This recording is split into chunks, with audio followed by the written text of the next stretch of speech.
ಏನು ಪ್ರೀತಿ ಸೌಹಾರ್ದತೆ ಮತ್ತು ಒಂದು ಏಕತೆಯ ಪ್ರತೀಕವಾಗಿರ್ತಕ್ಕಂಥ ಈ ಒಂದು ಹೋಳಿ ಹಬ್ಬವನ್ನ, ಬಾಗಲಕೋಟೆಯ ಒಂದು ಪರಂಪರೆಯನ್ನ, ನಮ್ಮ ರಾಜ್ಯದ ಸಂಸ್ಕೃತಿಯನ್ನ, ನಮ್ಮ ದೇಶದ ಈ ಒಂದು ಪರಂಪರೆಯನ್ನ ಬೆಂಗಳೂರಿಗೆ ತಂದಿರತಕ್ಕಂಥದ್ದಕ್ಕೆ ತಮ್ಮೆಲ್ಲರಿಗೂ ಕೂಡ ಮತ್ತೆ ಆಯೋಜಕರಿಗೆ ಮತ್ತೊಮ್ಮೆ ನಾನು ಅಭಿನಂದನೆಗಳನ್ನ ತಿಳಿಸ್ಲಿಕ್ಕೆ ಇಷ್ಟಪಡ್ತೇನೆ.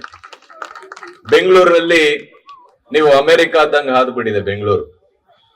ಅಮೆರಿಕಲ್ಲಿ ಯಾರಿದ್ದಾರೆ ಅಂತಂದ್ರೆ ಇಂಗ್ಲಿಷ್ನವ್ರು ಇದ್ದಾರೆ, ಸ್ಪ್ಯಾನಿಷ್ನವ್ರು ಇದ್ದಾರೆ, ಡಚ್ನವ್ರು ಇದ್ದಾರೆ, ಫ್ರೆಂಚ್ನವ್ರು ಇದ್ದಾರೆ, ಐರಿಷ್ ಇದ್ದಾರೆ, ಫೂಲಿಶ್ ಇದ್ದಾರೆ, ಎಲ್ಲ ಇದ್ದಾರೆ.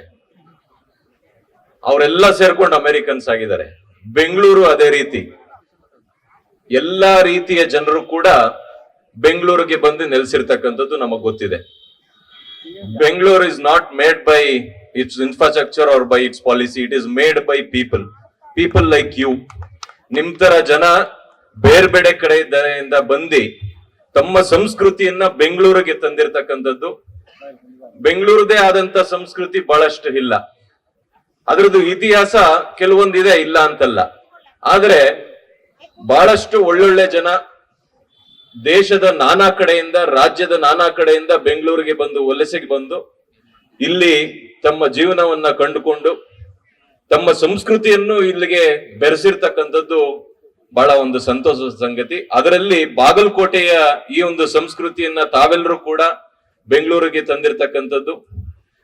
ಈ ಒಂದು ಸಂಸ್ಕೃತಿ ಹೇಗೆ ಅಂತಂದ್ರೆ, ಕೆಟ್ಟದನ್ನ ಒಡೆದು ಅದರ ಮೇಲೆ ಒಳ್ಳೆಯದು ಜಯ ಸಾಧಿಸಿರ್ತಕ್ಕಂಥ ಈ ಒಂದು ಹೋಳಿ ಹಬ್ಬವನ್ನ ಏನು ನಾವು ಆಚರಣೆಯನ್ನ ಮಾಡ್ತಾ ಇದ್ದೇವೆ, ಅವೆಲ್ಲೂ ನೀವೆಲ್ಲ ಸೇರ್ಕೊಂಡು ಮಾಡ್ತಾ ಇರ್ತಕ್ಕಂಥದ್ದು. ಎಲ್ಲ ಬಣ್ಣಗಳನ್ನ ಸೇರಿಸಿ, ಕೆಂಪು ಬಣ್ಣ ಉತ್ಸಾಹವನ್ನ ತೋರಿಸ್ತದೆ, ಹಸಿರು ಬಣ್ಣ ನಮಗೆ ಸಮೃದ್ಧಿಯನ್ನ ಪ್ರತೀಕವನ್ನಾಗಿ ತೋರಿಸ್ತದೆ, ಹಳದಿ ಬಣ್ಣ ನಮಗೆ ಇನ್ನಷ್ಟು ಸಂತೋಷವನ್ನ ಕೊಡ್ತಕ್ಕಂಥದ್ದು, ನೀಲಿ ಬಣ್ಣ ಶಾಂತಿಯನ್ನ ಸೌಹಾರ್ದತೆಯನ್ನ ತೋರಿಸ್ತಕ್ಕಂಥದ್ದು. ಇವೆಲ್ಲವೂ ಕೂಡಿ ನಮಗೆಲ್ಲರಿಗೂ ಕೂಡ ಆ ಒಂದು ಸುಂದರವಾದಂತ ಬಣ್ಣಗಳನ್ನ ತರ್ತಕ್ಕಂಥ ಈ ಒಂದು ಹೋಳಿ ಹಬ್ಬ ನಾವೆಲ್ಲರೂ ಕೂಡ ಜೊತೆಗೆ ಆಚರಿಸ್ಬೇಕು. ಬರೀ ನೀವು ಬಾಗಲಕೋಟೆಯಲ್ಲಿ ಮಾತ್ರ ಆಚರಿಸಿದ್ರೆ ಸಾಲದು, ಜಗತ್ತಿನಾದ್ಯಂತ, ಅದರಲ್ಲೂ ಬೆಂಗಳೂರಿನ ಜನರೇ ಇದನ್ನ ಆಚರಿಸಬೇಕು ಅನ್ನೋ ಒಂದು ಉದ್ದೇಶದಿಂದ ನೀವು ಕೂಡ ನಮ್ಮೊಳಗೆ ಬೆರೆತು ಈ ಕಾರ್ಯಕ್ರಮವನ್ನ ಆಯೋಜನೆ ಮಾಡಿರ್ತಕ್ಕಂಥದ್ದು ಬಹಳ ಸಂತೋಷದ ಸಂಗತಿ. ನೀವೆಲ್ಲರೂ ಇವತ್ತು ಈ ಒಂದು ಜಾನಪದ ಕಲಾವಿದರ ಒಂದು ಕಾರ್ಯಕ್ರಮವನ್ನ ನೋಡೋದಕ್ಕೆ ಮತ್ತೆ ಅದನ್ನ ಸವಿಯೋದಕ್ಕೆ ಬಂದಿರತಕ್ಕಂಥದ್ದಿದೆ. ನಾವು ಹೆಚ್ಚಿಗೆ ಭಾಷಣ ಮಾಡುವಂತದ್ದು ಅವಶ್ಯಕತೆನೂ ಇಲ್ಲ. ಮತ್ತು ಈ ಹಬ್ಬದ ಇತಿಹಾಸವನ್ನ ನಮ್ಮದೇ ಸ್ನೇಹಿತರು ಆಗ್ಲೇ ನಿಮಗೆ ಬಣ್ಣನೆ ಮಾಡಿದ್ದಾರೆ. ಈ ಬಣ್ಣದ ಹಬ್ಬವನ್ನ ತಾವೆಲ್ಲರೂ ಕೂಡ ಅದೇ ರೀತಿ ಮುಂದಿನ ಪೀಳಿಗೆಗೆ ತಗೊಂಡೋಗ್ಲಿಕ್ಕೆ ಕಾರಣಭೂತರಾಗಿ, ಮುಂದಿನ ಪೀಳಿಗೆ ಕೂಡ ಇದೇ ರೀತಿ ಬೀದಿಲ್ ನಿಂತ್ಕೊಂಡು ಕಾಮಣ್ಣ ಹಬ್ಬವನ್ನ ಆಚರಿಸ್ಬೇಕು. ನಾವೆಲ್ಲ ಚಿಕ್ಕ ಹುಡುಗರಾಗಿದ್ದಾಗ ಆ ಸತಿ ಕಾಮಣ್ಣ ಹಾಗೆ, ಈ ಸತಿ ಕಾಮಣ್ಣ ಹೀಗೆ ಅಂತ ಹಲಗೆಗಳನ್ನೆಲ್ಲ ಸುಟ್ಟು ನಾವೆಲ್ಲ ಮಾರನೇ ದಿನ ಬೆಳಗ್ಗೆ ನಾವು ಕಾಮಣ್ಣ ಹಬ್ಬವನ್ನ ಆಚರಿಸ್ತಕ್ಕಂಥದ್ದು ನಾವು ಒಂದು ಪ್ರತೀತಿ. ಈಗಿನ ಯುಗದಲ್ಲಿ ಮಕ್ಕಳು ಡಿಜಿಟಲ್ ಆಗಿ ಆಡುವಂತದ್ದು ಪರಿಸ್ಥಿತಿಗೆ ಬಂದ್ಬಿಟ್ಟಿದೆ. ಮೊಬೈಲ್ ನಲ್ಲೇ ಡಿಜಿಟಲ್ ಆಗಿ ಆಡ್ಬಿಡ್ತಾರೆ.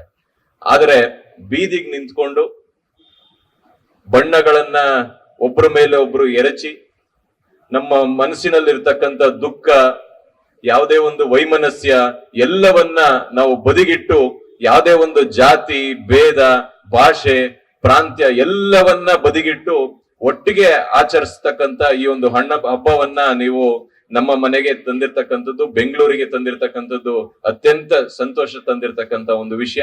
ನನಗೂ ಕೂಡ ನಿಮ್ಮ ಸಂಭ್ರಮದಲ್ಲಿ ಆಗ್ಲಿಕ್ಕೆ ಅವಕಾಶ ಮಾಡಿಕೊಟ್ಟಿರ್ತಕ್ಕಂಥ ನಿಮ್ಮ ಕಾರ್ಯಕರ್ತರ ಎಲ್ಲ ಪಡೆಗೆ ನಾನು ಮತ್ತೊಮ್ಮೆ ಹೃದಯಪೂರ್ವಕವಾದಂತ ನಾನು ಒಂದು ಧನ್ಯವಾದಗಳನ್ನು ತಿಳಿಸ್ತಾ ನನ್ನ ಮಾತುಗಳಿಗೆ ನಾನು ವಿರಾಮವನ್ನ ಹೇಳ್ತೀನಿ. ಜೈ ಹಿಂದ್, ಜೈ ಕರ್ನಾಟಕ ಮಾತೆ. ನಮಸ್ಕಾರ.